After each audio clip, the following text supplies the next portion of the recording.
Hey, what's going on? X Eliminate here, and I'm back, and I'm bringing you a brand new series called X Eliminates Analysis Score. So right now you're probably thinking, what the hell has score got to do with Call of Duty, and why is it on your channel? And I'll try and deal with that.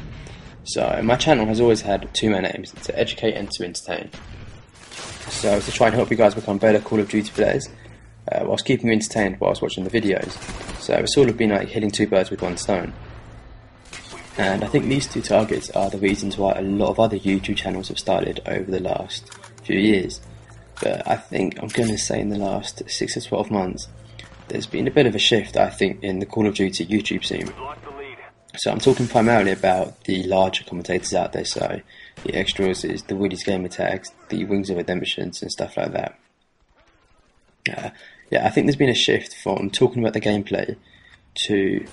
I mean, it's almost turned into a personal vlog for them, and there's nothing wrong with this. I mean, as they get more subs, people want to hear more about their personal lives, and I guess for them, it's just about responding to what the people want.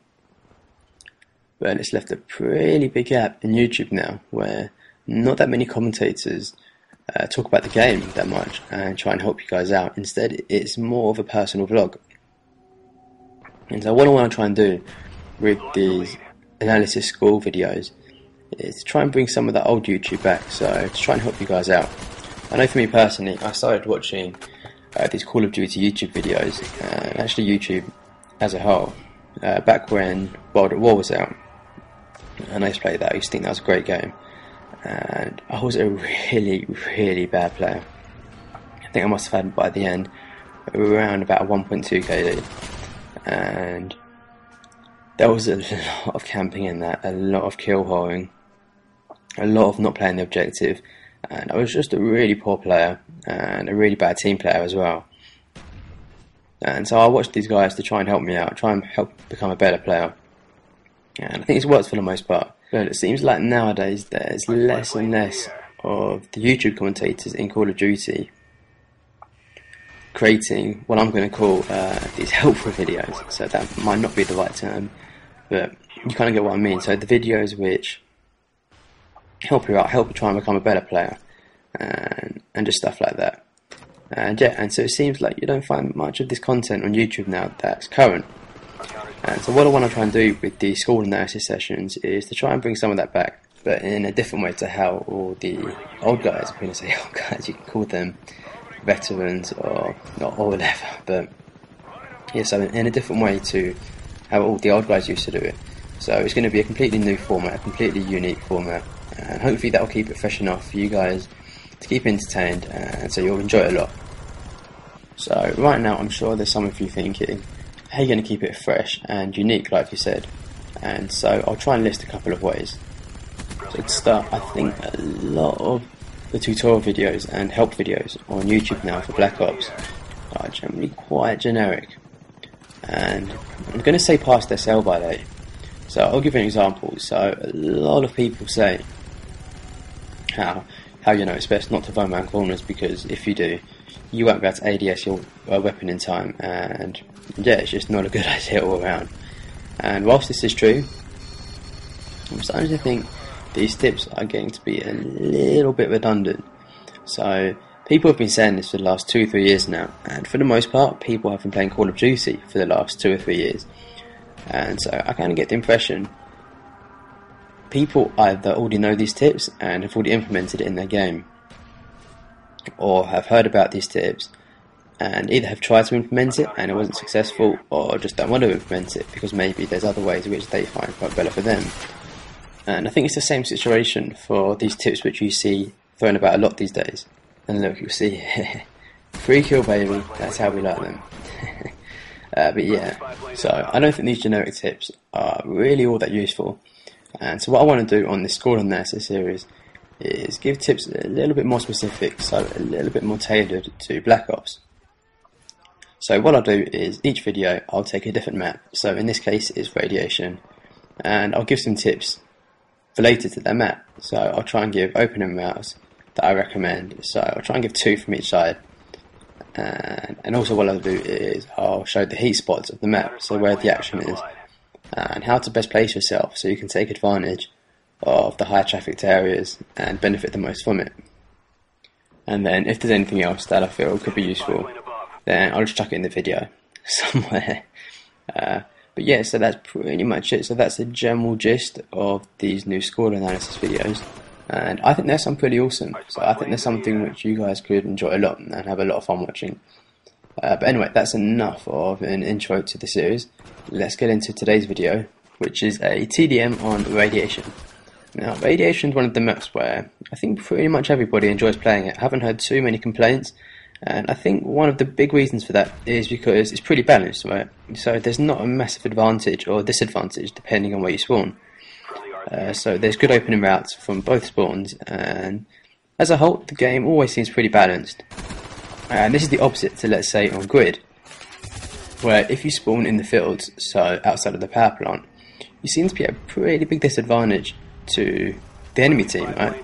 So especially if you're against a strong team and they start getting air support, so an attack helicopter or a chopper gunner, and you're still spawning outside in the field, it can be pretty painful. So there's not many spawn points in the field. I think there's 2 or 3, and yeah, even guys who run Ghost Pro, because you spawn in the same places as your teammates, you usually just get hit with collateral, so it can be pretty tough and quite hard to enjoy. And I think for the most part, if the map's balanced or not, that's a big factor if people like the map. And from past experience, what I've learned is the bigger the map, the less chance it's going to be balanced. So in Nuketown, for example, it's a pretty balanced map. From what I've heard, in Modern Warfare 3, the maps are going to be a lot smaller. So hopefully this also means they're going to be a lot more balanced. And you see here, I hear the guy put his claymore down. Just get to him. Get out of there, you camper.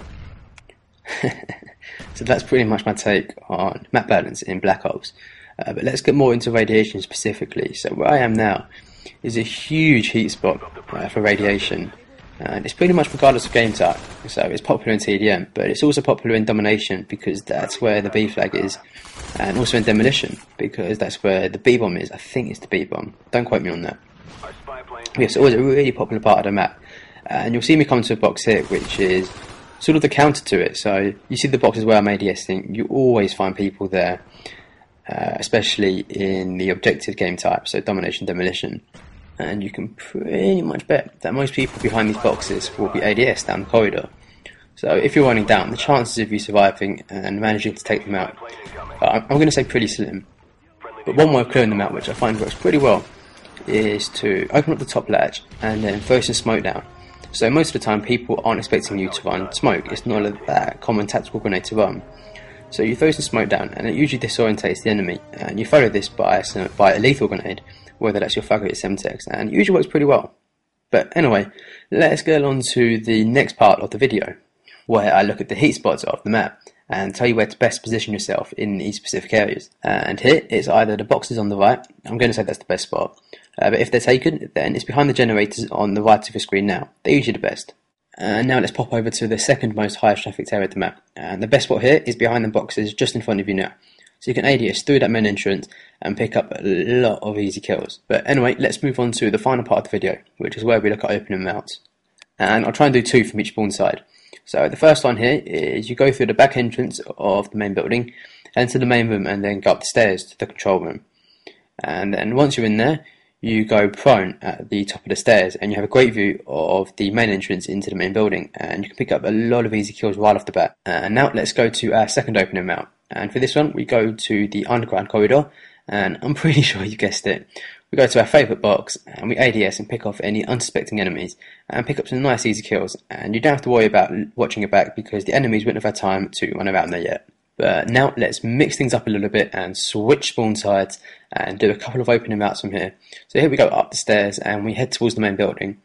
But instead of going through the main entrance where our enemies will be expecting us to go, we go over this wall. And the idea here is to catch any enemies who are ADSing over that box that I mentioned earlier straight away and knife them, shoot them, whatever, and take anyone else who tries to run through. And our last opening route of the day, so we take the same direction as last time and we head towards the main building. But we don't go into the main building. We don't go in from the front and we don't go in from the side. Instead, what we do is when we get here, we divert and we head into this hut on the left. And you look through the window and you have a view of the middle of the map. usual works well. If you haven't tried it yet, try it for yourself. So that's pretty much it from this video. If you enjoyed what you saw, please like, comment and subscribe. It would really help me out. And yeah, so until next time, see ya.